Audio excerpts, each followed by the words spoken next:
Hello everyone, আশা করি আপনারা সকলে ভালো আছেন ও সুস্থ আছেন। প্রাথমিকে শিক্ষক নিয়োগ বিধির খসড়া প্রস্তুত, থাকছে না ৮০% কোটা। এই নিয়ে আপনাদের সময় টেলিভিশনে একটি নিউজ প্রকাশিত হয়েছে। আজকে আপনাদের সাথে সেই নিউজটি নিয়ে বিস্তারিত আলোচনা করব। আর যারা যারা এখন আমাদের চ্যানেলটি সাবস্ক্রাইব করেন নাই, অনুরোধ রইল আমাদের চ্যানেলটি সাবস্ক্রাইব করে রাখার জন্য। চলুন ভিডিওটি শুরু করা যাক।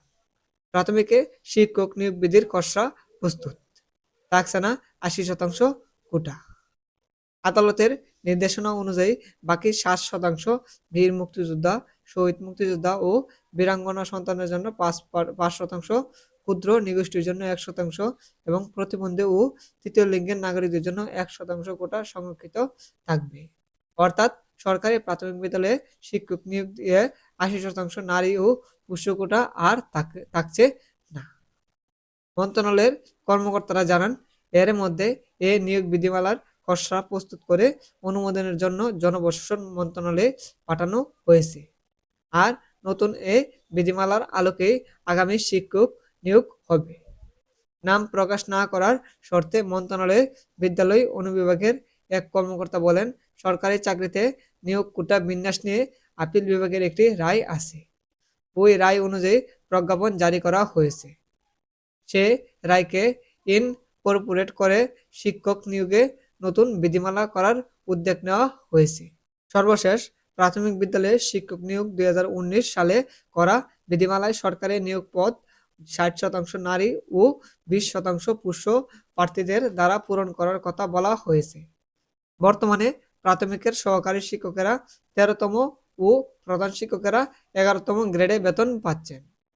সরকারি প্রাথমিক বিদ্যালয়ের বর্তমান যা সাবেক শিক্ষকের বিবাহিত সন্তান, বিধবা স্ত্রী বা বিপত্তিক স্বামী বা তালাক পাওয়া মেয়ে পুষ্য কোটার সুবিধা পাবেন বলে বলা হয়েছিল ওই বিধিমালায়। সেই অনুযায়ী সর্বশেষ নিয়োগ প্রক্রিয়া চলেছে। প্রাথমিকের নিয়োগে যে ৮০% কোটা উঠে যাচ্ছে সে কথা আগে জানিয়ে প্রাথমিক ও গণশিক্ষা উপদেষ্টাকে অধ্যাপক বিধান রঞ্জন রায় পোদ্দার গত বছরের ৮ই ডিসেম্বর খুলনা বিভাগীয় কমিশনের সঙ্গে মত বিনিময় অনুষ্ঠানে তিনি বলেছিলেন, প্রাথমিকের ৯৩% শিক্ষক নিয়োগ মেধার ভিত্তিতে, থাকছে না উৎস কোটা। ২০১৮ সালে সরকারি চাকরিতে ৫৬% কোটার ভিত্তিতে নিয়োগের সুযোগ ছিল।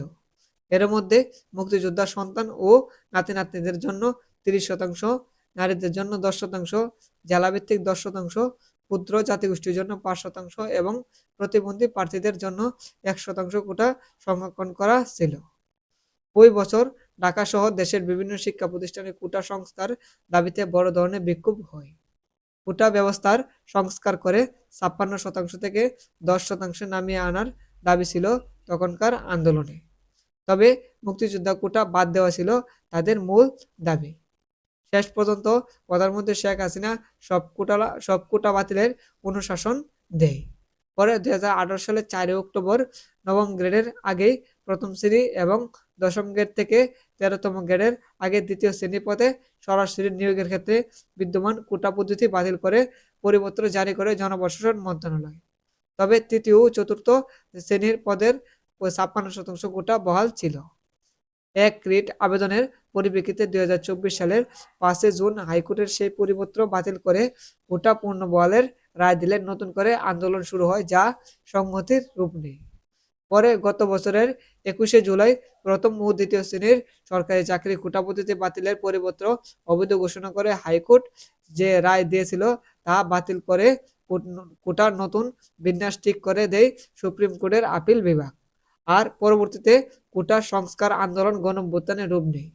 গণঅভ্যুত্থানের মুখে গত ৫ই আগস্ট দেশ ছাড়েন সাবেক প্রধানমন্ত্রী শেখ হাসিনা। পরে ৮ই আগস্ট ডক্টর মোহাম্মদ ইউনূসের নেতৃত্বে অন্তর্বর্তীকালীন সরকার গঠনের পর অধ্যাপক বিধান রঞ্জন রায় পোদ্দার প্রাথমিক ও গণশিক্ষা মন্ত্রণালয়ের উপদেষ্টার দায়িত্ব পান। তাহলে আপনারা বুঝতেই পারছেন যে প্রাথমিকের শিক্ষক নিয়োগের বিধির কিন্তু খসড়া প্রস্তুত হচ্ছে এবং থাকছে না যে ৮০% কোটা, সেই ৮০% কোটা কিন্তু বাদ যাচ্ছে এবং ৯৩% নিয়োগ কিন্তু সরাসরি হবে এবং কোনো কোটা থাকবে না এবং বাকি ৬০% কিন্তু কোটা থাকবে। এ ছিল আজকের মতো ভিডিও। আর যারা যারা এখনো আমাদের চ্যানেলটি সাবস্ক্রাইব করেন নাই, অনুরোধ রইল আমাদের চ্যানেলটি সাবস্ক্রাইব করে রাখার জন্য।